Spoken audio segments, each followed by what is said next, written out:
अल्लाह के वजूद की सबसे बड़ी दलील एक मफसल और इल्मी तज्जिया कायनात की तख्लीक, इसका नज़्म व ज़ब्त और फितरी कवानीन है। इस मौजू को हम चंद अक़ली, साइंसी और फ़लसफ़ियाना ज़ावियों से देखते हैं ताकि एक मजबूत, मुदल्लल और इल्मी अंदाज में इस हकीकत को समझ सकें। कायनात की तख्लीक और उसका आगाज़, कायनात अदम से वजूद में कैसे आई?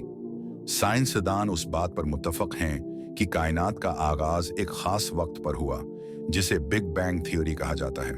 इस नज़रिए के मुताबिक आज से तकरीबन 13.8 बिलियन साल पहले एक ज़बरदस्त धमाके बिग बैंग के नतीजे में वक्त, जगह, स्पेस, मादा और तवानाई वजूद में आए। उससे पहले कुछ भी खुद ब खुद वजूद में नहीं आता। यहाँ दो अमकानात हैं। 1, या तो कायनात खुद ही वजूद में आ गई, जो कि मंतिकी तौर पर नामुमकिन है क्योंकि कुछ भी खुद से नहीं बन सकता। 2, या किसी गैर मखलूक, अब्दी और कादिर मुतलक हस्ती ने उसे पैदा किया, और यही सबसे माकूल जवाब है। कुरान मजीद में भी ये सवाल उठाया गया है, क्या वो बगैर किसी खालिक के पैदा हो गए हैं या वो खुद ही पैदा करने वाले हैं? फितरत के कवानीन और तरतीब, टेलियोलॉजिकल आर्ग्यूमेंट। कायनात में गैर मामूली तरतीब। अगर हम कायनात का जायजा लें तो हमें मालूम होगा कि यह बेहद मुनज़्ज़म और मुतवाज़िन है। कुछ मिसालें देखें। ज़मीन का सूरज से फासला ऐसा है कि ज़िंदगी मुमकिन हो, न बहुत करीब के सब कुछ हो जल जाए, न बहुत दूर के सब कुछ मंजमद हो जाए। ज़मीन का झुकाव 33 डिग्री मौसमों की तख्लीक का सबब बनता है, जो ज़िंदगी के लिए निहायत अहम है। कायनाती कवानीन जैसे कश सिकल, बरकी मकनातीसियत और दीगर क़ुव्वतें इंतहाई नाज़ुक तनासब में मौजूद हैं। अगर इनमें ज़रा सा भी फ़र्क होता तो ज़िंदगी मुमकिन न होती।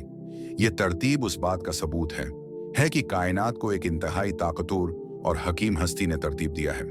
कुरान में अल्लाह फरमाते हैं, हमने हर चीज़ को एक अंदाजे के साथ पैदा किया है। इंसानी शूर कहाँ से आया? इंसानी दिमाग महज एक मादी उज़ू है, लेकिन शूर, एहसासात, मोहब्बत, नफ़रत और अखलाकियात जैसे गैर मादी तस्वुरात कहाँ से आए? अगर इंसान महज एक इत्तेफाकिया हादसा होता तो अच्छाई और बुराई का तस्वुर कैसे पैदा होता? अगर अल्लाह ना होता तो फिर किसी को जुल्म या इंसाफ का कोई ख्याल क्यों आता? ये हकीकत साबित करती है कि इंसानी शूर और अखलाकियात किसी तरह हस्ती के अता करदा हैं।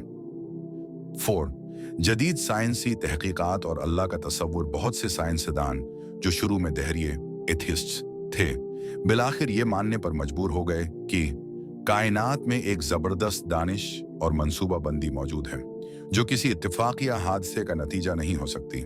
मसलन, मशहूर साइंसदान अल्बर्ट आइंस्टाइन ने कहा, कायनात में एक गहरा नज़्म व ज़ब्त मौजूद है जो किसी एली दानशमंद के वजूद की गवाही देता है। मारूफ माहिर फल्कियात फरेड हायल लिखते हैं, कायनात में जिंदगी का वजूद महज इत्तेफाक नहीं, बल्कि यह किसी ज़हीन मंसूबा साज की तख्लीक है। 5, फलसफियाना और मंतकी तजज़िया। हर चीज़ की कोई ना कोई इल्लत, कॉज होती है। कायनात भी एक इल्लत, सबब रखती है, क्योंकि ये खुद से नहीं बन सकती। वो इल्लत लाजमी तौर पर अबद, इटर्नल और खुद मौजूद, सेल्फ एग्जिस्टेंट होनी चाहिए, जो किसी और की महताज ना हो। यही अल्लाह ताला की ज़ात है, जो हर शय का खालिक है मगर खुद किसी का मखलूक नहीं। नतीजा, अल्लाह के वजूद की सबसे बड़ी दलील। 1, कायनात का आगाज़ खुद ब खुद नहीं हो सकता था, उसे किसी खालिक ने बनाया। 2, फितरत के कवानीन इंतहाई तरतीब और तनासिब के साथ मौजूद हैं, जो किसी हकीम और अलीम हस्ती की निशानदही करते हैं। 3, इंसानी शूर और अखलाकियात अल्लाह की मौजूदगी का नाकाबिल तरदीद सबूत हैं।